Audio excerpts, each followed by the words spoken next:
Yan mga kaibigan. Ito po may gawain naman po ako dito. Ito naumpisahan ko na. Oh, lalo na dahil po ay naka-standby po rito ng mga 3 buwan. Ayan, kaya kasi po yung grahe ko rito ay medyo may mga butas-butas na po yung bubong. Dahil po sa sa bagyo. Udit. Yan. Ito po yung gawa ko mga kaibigan. Ay repair lang po to.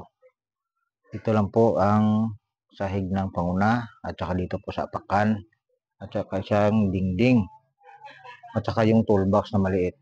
Yan mga kaibigan. Ganito lang po yung gawain ko mga kaibigan. Pero naumpisahan ko na at saka itong dingding sa gilid. Kasi mga kaibigan, ito pong sidecar nito mga kaibigan ay ano na po to, sa sikanhan na po.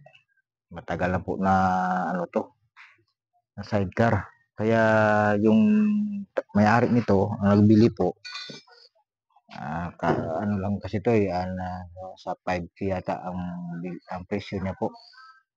Kaya pina-repair niya, lalo na daw siya nagastusan dahil po ay luma na. Siyempre pina-repair niya pa. Yan. Pero kaya tinulungan ko lang sa mga kaibigan na itong sidecar ng mga kaibigan na magawa lang. Ayan, ito po batas, tapos ito po ay sinulda ko na lang. Ayan. Para naman po siya. Ayan, ang kabitan po nito ay ang badya 100 lang mga kaibigan. Ayan. May ano pa po sa dulo, may i-repair pa po. Ayan.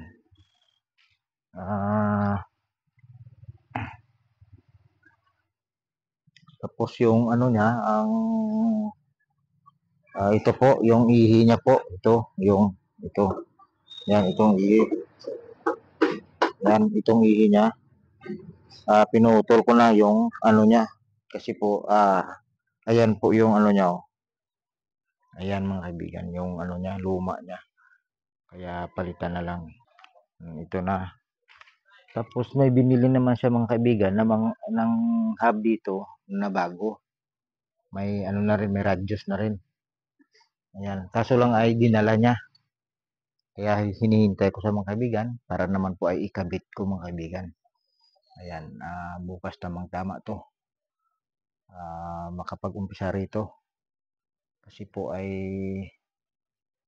ang ginawa ko mga kaibigan ay may ginawa ako doon. Nagkabit ako ng tiles. Nag-ano ako doon, nag-arawan ako doon sa unahan. Nag-ano ako ng kitchen. Yan. Pero natapos ko na rin. Pero may kunting ano lang, may retouchingon lang. Kaya sa sunod na araw ay balikan ko na lang. Dahil po ay masyadong malakas ang ulan rito. Yan, kahit na doon ay kahit na umuulan ay nagtatrabaho pa rin. Yan, maraming salamat sa inyo mga kaibigan. Hanggang dito na mga kaibigan. Paki-follow na lang po nitong video ko. Yan, Tolentino Richard. Yan, mga kaibigan. At sa page ko dyan, yan, Arte Vlog. Maraming salamat po sa inyo. Bye-bye po.